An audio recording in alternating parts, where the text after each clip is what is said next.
사랑하는 성도 여러분, 역사는 단순히 무슨 일이 일어났는가라고 결정되지 않는 것 같습니다. 오히려 그 사건을 우리가 어떻게 해석하는가에 따라 그 이후의 모든 흐름이 달라지곤 하죠. 1940년 제3계 2차 대전 당시 덩케르크 철수 작전이 바로 그런 사건인 것 같습니다. 보통 우리가 기억하는 전쟁의 장면들은 대부분 승리의 순간들인 것 같아요. 예를 들면 6.25 전쟁 당시 우리가 가장 기억하는 작전은 어떤 작전인가요? 월미도 작전이요? 인천 상륙 작전입니다. 네. 전세 낙동강으로 다 밀렸는데 인천 상륙 작전 하나로 모든 전세가 다 역전이 되죠. 여러분, 2차 세계대전에서 가장 기억에 남는 작전은 어떤 작전이라고 생각하십니까? 저마다 조금 달라지죠. 또 이해도 적고, 하지만 수많은 사람들이 표현하건대 노르망디 상륙작전이라 말하기도 합니다. 분명 이러한 시각은 최종 승리를 거둔 연합군 쪽의 입장은 분명한 것 같습니다. 또 상대방에서는 또 다른 전쟁을 또 혹은 작전을 이야기하고도 하겠죠. 그런데 여러분, 흥미로운 사실 하나가 있는데요.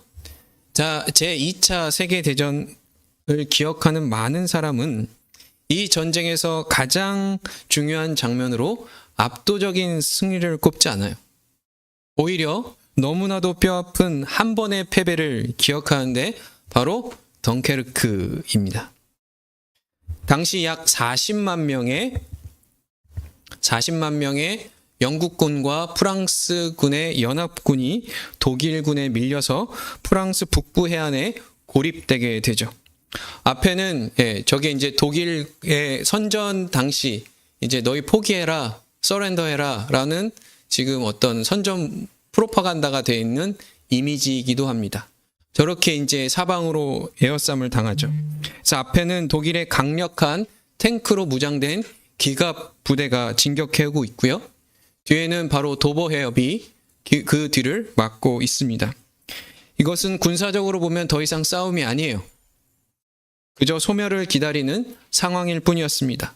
누가 보아도 이것은 끝이고 누가 보아도 이것은 분명한 패배였습니다. 독일군 역시 저렇게 보듯이 이를 두고 영국의 종말을 예고하는 완벽한 승리가 우리에게 주어졌다라고 스스로 평가하기도 했다라는 것이죠. 그런데 그 당시에 수상이 얼마 되지 않았던 우리가 그 유명했던 처칠이죠. 윈스턴 처칠과 영국 국민들은 이 사건을 다르게 보기 시작합니다. 이것은 이들에게 도망으로 보지 않고 오히려 다시 싸우기 위한 생명을 건져낸 사건으로 이해하기 시작합니다. 그래서 이에 처칠은 온 그러니까 영국 국민들에게 선박 동원령을 내립니다. 그래서 그 부름에 응답했던 영국 국민들은 10일에 걸쳐서 어떻게 보면 어선을 비롯해서 유람선, 심지어 개인이 타고 있었던 보트까지 끌고 가서 저 도보 해협을 건너서 덩케르크에 있는 연합군을 구출해내기 시작합니다. 약 10일간 이 작전이 펼쳐졌는데요. 이 10일 동안 이 덩케르크에서 도보 해협을 건너 영국 본토 땅으로 옮겨진 군인의 수만 33만 명이 되었다고 합니다. 그리고 이 작전의 마지막 날이었던 1940년 6월 4일 처칠은 하원에서 다음과 같은 명연설을 하게 되었습니다. 그 다음 화면을 보시면 이렇게 있습니다. 처칠의 연설 장면이에요. 제가 한번 읽어드리도록 하겠습니다. 우리는 항복하거나 패배하지 않을 것입니다.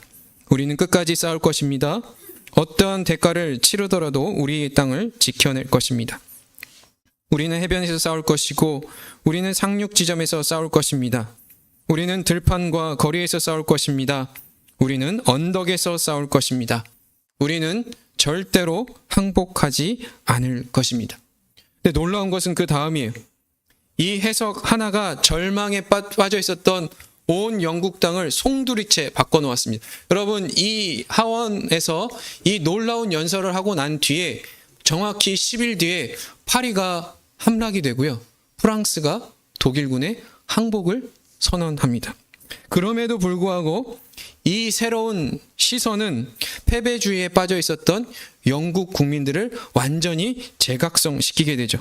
사람들은 더 이상 무너진 거라고 이야기하지 않아요. 다시 싸울 수 있다라는 희망을 붙들게 됩니다. 그리고 이 새로운 시선이 결국 훗날의 연합군의 전체 최종적인 승리를 만들어냈던 가장 중요한 사건으로 이해하고 또 평가하고 있습니다. 이처럼 모든 사람에게 똑같은 사건이었지만 어떤 사람에게는 끝이었고 어떤 사람에게는 시작이었습니다. 어떤 사람에게는 패배였지만 어떤 사람에게는 희망이었죠. 여러분, 그 똑같은 사건을 놓고 이렇게 전혀 다른 이해를 가졌던 이유는 무엇이었을까요? 아마도 해석이었던 것 같습니다. 그렇다면 우리의 삶으로 한번 적용해 볼까요? 지금 우리의 삶에서 일어나는 모든 일들에 대해서 여러분 올바른 해석을 갖고 계십니까? 과연 하나님이 우리와 함께 하심에도 불구하고 여러분에게 닥쳐오는 모든 실패와 좌절과 어려움들을 여러분은 어떻게 해석하고 어떻게 이해하고 계시냐는 말씀입니다. 오늘 본문에 등장하는 두 제자가 바로 그러한 대상인 것 같습니다. 이들 모두가 예수님을 따르던 제자들이었어요. 아마도 예수님을 소중히 여겼고 예수님을 향해 소망을 두었던 사람이었던 것 같아요. 그러나 예수님의 십자가를 경험한 그들은 전혀 다른 어떤 결론을 냈는데 그들의 인생이 망했다라고 평가했다라는 것입니다. 그들에게 십자가는, 우리에게 십자가는 어떤 십자가입니까? 우리를 구원하시고 우리를 죄에서 살리신 십자가였지만 그들에게 십자가는 실패였고 소망이 아니라 끝이라고 그들은 이해했다라는 거예요. 그래서 그들은 그 실패 때문에 엠마오로, 지금 예루살렘에 머물지 않고 엠마오로 내려오기 시작합니다. 그러하기에 그것은 단순히 지역과 지역의 이동이 아니요 포기의 길이었고 도망의 길이었고 신앙을 내려놓는 길이라고 우리는 이야기할 수 있다라고 말할 수 있습니다. 그런데 그 모든 것을 포기하고 실패 속에서 엠마오로 돌아오는 그 제자들을 향해 오늘 예수님이 함께 찾아오시죠. 그리고 그들의 인생에 대해서 새로운 해석을 주는 내용이 바로 오늘 이야기입니다. 오늘은 우리는 이 두 제자를 통해서 부활하신 주님을 만난다는 것, 또 부활하신 주님을 믿는다는 것이 무엇이고 그분을 통해서 우리는 세상을 어떻게 바라봐야 할지에 대해서 함께 나누고자 합니다. 지난 시간 우리는 예수님 부활하시고 나서 무덤에서 예수님 부활할 사건을 처음 목격했던 한 여인에 대해서 이야기를 나누었는데 그 여인은 바로 막달라 마리였습니다. 그는 그 무덤을 보면서 죽음을 이겼던 예수님을 만났음에도 불구하고 그 현장은 죽음을 이긴 부활의 현장이 아니라 여전히 죽음 아래 갇혀있던 현장이었죠. 그러므로 인해서 그녀는 예수님을 보고도 뭐라고 했다고요? 동산직이라고 이해했다라는 것이죠. 그녀는 누구보다도 예수님을 사랑했던 사람이에요. 누구보다도 예수님을 이해하려 했던 사람입니다. 그럼에도 불구하고 그녀가 왜 예수님을 동산지기로 이해했냐면 그녀 역시 예수님을 죽음 아래 갇힌 자로 이해했다라는 것이죠. 죽음 아래 갇혀서 기적과 역사를 베풀지만 여전히 죽음 아래 갇혀있는 나와 동일한 인간, 그럼에도 불구하고 능력을 가진 위대한 지도자, 훌륭한 어떤 역량 있는 사람으로 그는 이해했다라는 것이 전부이죠. 오늘 본문 역시 비록 무덤의 현장은 아니지만 십자가에 대해서 예수님과 전혀 다른 해석을 하고 있었던 두 사람이 등장하고 있습니다. 특이하게도 오늘 그 두 사람 중 한 사람의 이름이 등장하고 한 사람의 이름은 등장하지 않아요. 한 사람의 이름은 무엇이었나 보면 글로바라고 이야기하고 있습니다. 여러분, 글로바의 뜻은 중요하지 않고요. 여기서 글로바라는 사람의 이름을 누가가 정확히 기록했다는 말은 그 당시 누가복음을 읽었던 사람들은 대부분 글로바 하면 아, 저 사람이라고 머릿속에 담을 정도로 그 당시에 예루살렘 교회에 널리 퍼져 있었던 지도자 중 한 명이었다라고 이해하시면 됩니다. 그런데 또 독특하게 그 옆에 있는 사람은 이름을 안 적어요. 왜 안 적었을까요? 저도 이유는 정확히 모르지만 많은 학자들은 그 한 사람을 누구라고 추정하냐면 글로바의 아내로 추정합니다. 여성분들 억울하시죠? 남자 이름은 적어주고 여자 이름은 안 적어주고. 어찌되었건 오늘 그 의견을 존중한다라면 글로바 부부가 지금 엠마오라는 곳을 향해 가고 있다라는 것입니다. 그리고 왜 엠마오로 가고 있는지 우리는 좀 살펴봐야 합니다. 누가복음의 기록에 따르면 그들은 길을 걷는 내내 이야기를 나누었습니다. 여기 부부들 좀 계시죠? 여러분, 어떤 부부 여행 가실 때 차 안에 이렇게 밀폐된 공간에서 부부끼리는 어떤 얘기 주로 하시나요? 이 인간은 답도 없으니 그냥 나는 핸드폰만 보고 가련다. 그렇게 하시겠습니까? 여러 가지 이야기를 하시겠죠. 뭐 직업 혹은 뭐 월급, 자녀 학업 뭐 이런저런 얘기 하겠죠. 근데 오늘 본문을 보면 그들은 그런 이야기를 하지 않았다라고 해요. 최근에 예루살렘에서 벌어진 이야기에 대해서 나누고 있었다라고 합니다. 심지어 17절에 보면 이렇게 기록되어 있어요. 두 사람이 슬픈 빛을 띠고 머물러 섰더라고 기록합니다. 그들은 이 예루살렘에서 벌어진 이야기를 갖고 매우 슬픈 결론을 맺고 있었다라고 이야기하고 있는 거예요. 여러분, 최근에 예루살렘에서 벌어진 일은 어떤 일입니까? 예수님에 관한 이야기일 거예요. 근데 예수님에 관한 이야기를 하면서 슬픈 기색을 띄었다? 그럼 어떤 대화가 오고 갔기에 그렇게 되었을까요? 19절부터 다시 한번 살펴보도록 하겠습니다. 우리 함께 읽어볼까요? 그는 하나님과 모든 백성 앞에서 말과 일에 능하신 선지자이거늘 우리 대제사장들과 관리자들이 사랑에 안겨줘 십자가에 못 박았느니라. 우리는 이 사람이 이스라엘을 속량할 자라고 바라노라. 이뿐 아니라 계속 진행하고 있습니다. 여기서 우리는 이 부부의 깊은 내면을 살펴볼 수 있어요. 이들에게 예수는 어떤 사람입니까? 우리를 속량할 자라고 말하고 있어요. 그래서 여러분, 여기 속량에 대해서 속으시면 안 돼요. 여러분이 생각하시는 속량은 뭐예요? 죄에 대해서 속량이죠. 그러니까 아담과 하와가 최초로 범죄한 이후로부터 우리에게 놓여졌던 사망의 권세로부터 예수 그리스도께서 우리를 구원하셔서 영원한 생명에 이르는 속량을 의미합니다. 그러나 이들은 그런 속량을 의미한 게 아니에요. 제자들이 늘 보였듯이 그들은 정치적 압박으로부터의 속량이었어요. 사회적 불평등으로부터 속량이었고 빈곤으로부터 탈출이 이들이 바랬던 속량이었어요. 어떻게 알 수 있냐고요? 여러분, 예수 그리스도의 십자가의 의미를 제대로 알았다라면 예수 그리스도의 십자가가 벌어진 그 사건 뒤에 이들이 어떤 태도를 보여야 되나요? 감사해야죠. 나를 속량해 주셨으니, 나를 죄에서 구원해 주셨으니 당연히 감사해야 됩니다. 그럼에도 불구하고 이들은 근심과 걱정과 실패로 자신의 인생을 한탄하고 있었다라는 그 말은 예수님의 십자가에 대한 의미를 제대로 이해하지 못했다라고 우리는 결론을 내릴 수 있다라는 것입니다. 그들에게 십자가는 그저 사람이 죽어버리는 자리, 그 이상 그 이하도 아니었다라고 우리는 이야기할 수 있어요. 막달라 마리아가 죽음의 한계를 넘지 못해서 부활하신 주님을 동산지기로 착각했듯이 이들에게도 십자가는 실패와 패배, 모든 것이 끝나버린 자리였다라는 것이죠. 지금 글로바 부부 대화 속에서 죽어버린 예수님에 대한 원망과 아쉬움, 나는 그가 성공하면 내 인생도 펼 줄 알고 그에게 모든 희망과 또 어떤 가능성을 걸었는데 그가 십자가에 죽어버리니 내 모든 희망과 소망은 물거품이 되었다라는 그 한탄이 이 대화 속에서 담겨져 있는 것이고, 그 감정이 어떻게 해요? 슬픈 얼굴빛으로 드러나고 있다라고 누가는 정확하게 묘사하고 있었던 것입니다. 그래서 이들이 그 슬픔의 결론 끝에 내린 결단이 무엇인지 아십니까?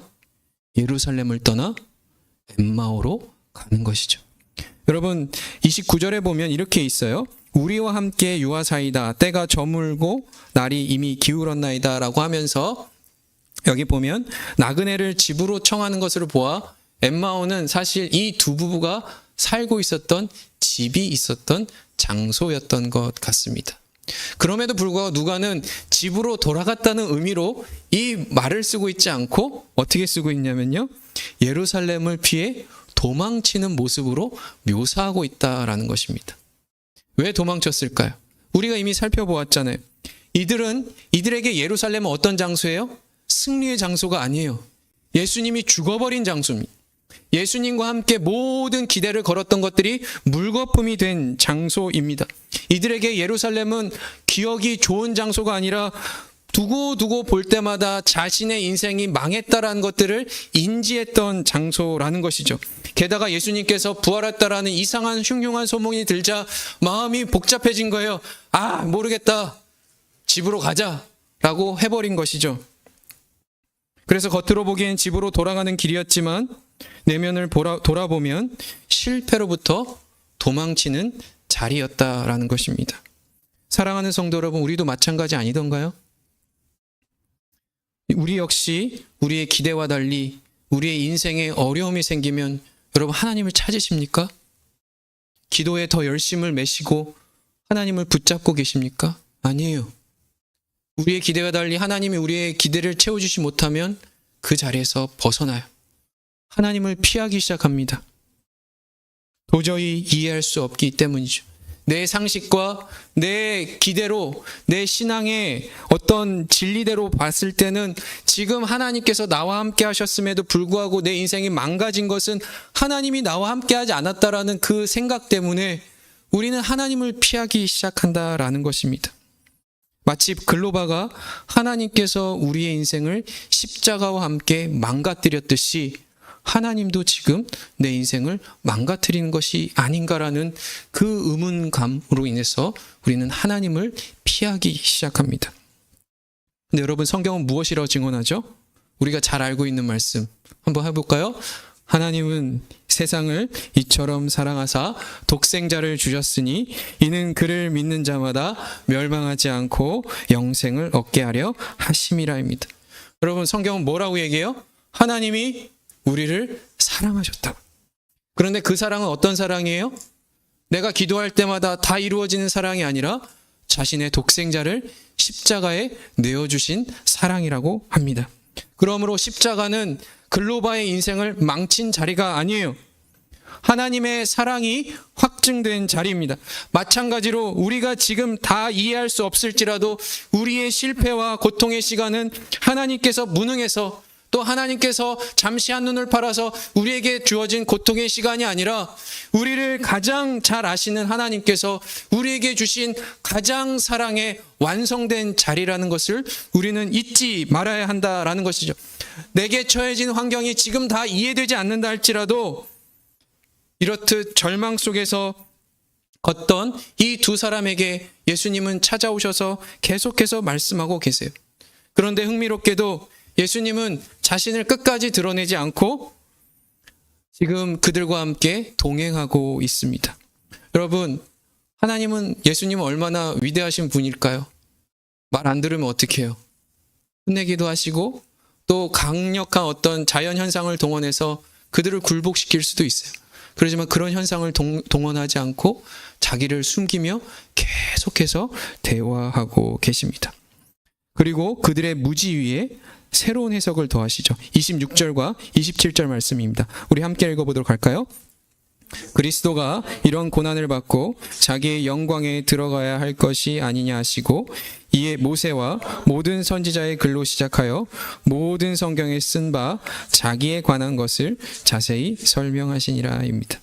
지금 예수님은 풍랑을 잠잠케 하시거나 귀신을 쫓아내는 그 쉬운 방법을 선택하지 않고 조곤조곤 설명하십니다. 왜 구약 성경을 일일이 읽고 십자가와 부활에 대해서 자세히 설명하고 계셨을까요? 아마도 저는 이렇게 생각합니다. 바로 부활 안에 천지를 창조하셨던 하나님의 모든 계획이 담겨 있었기 때문입니다.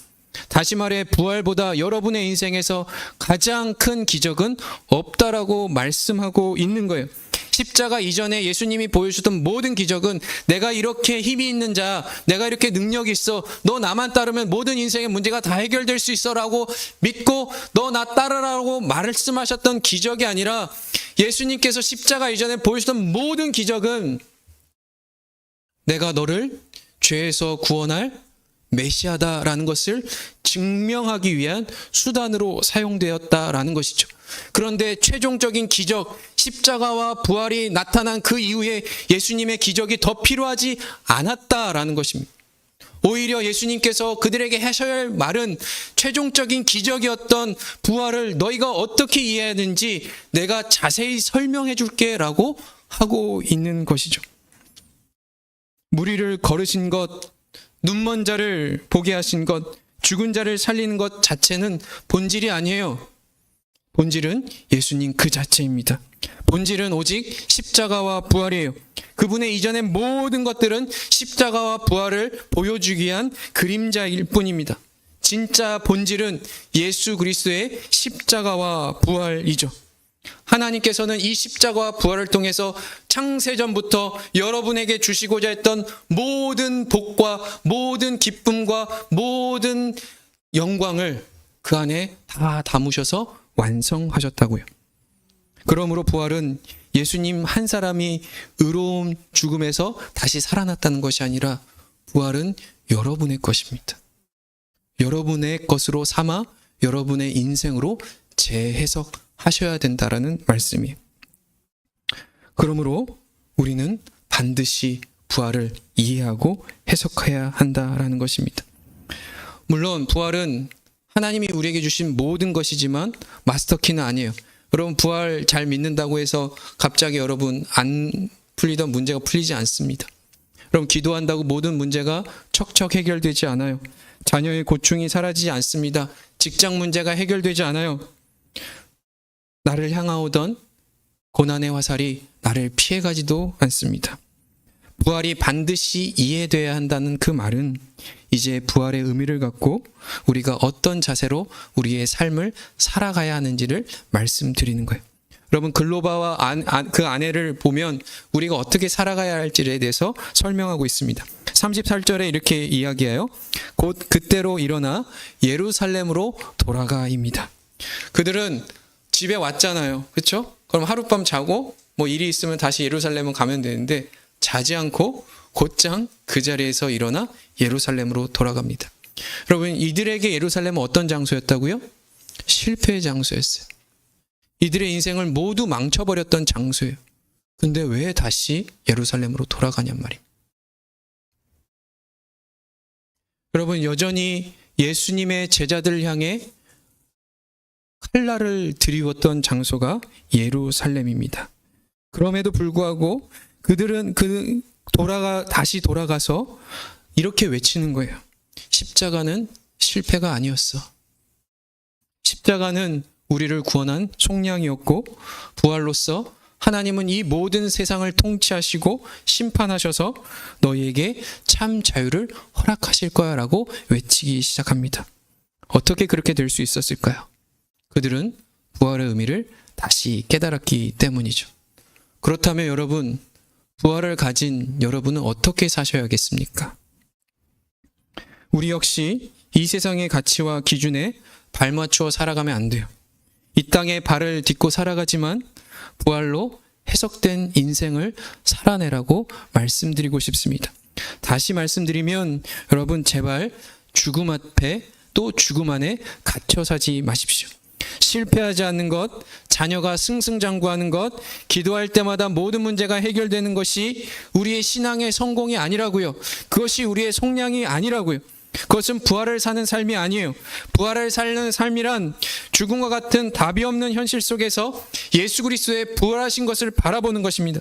세상이 실패라고 조롱하고 침뱉는 그 자리에서 나도 같이 도망치는 것이 아니라 이 자리가 바로 하나님이 나를 가장 사랑하시고 나를 가장 잘 아시는 그분께서 허락하신 자리라고 믿고 그 자리를 버티고 있는 것이 부활을 살아내는 삶이라고요. 최근에 한 성도님께서 제게 물으셨어요.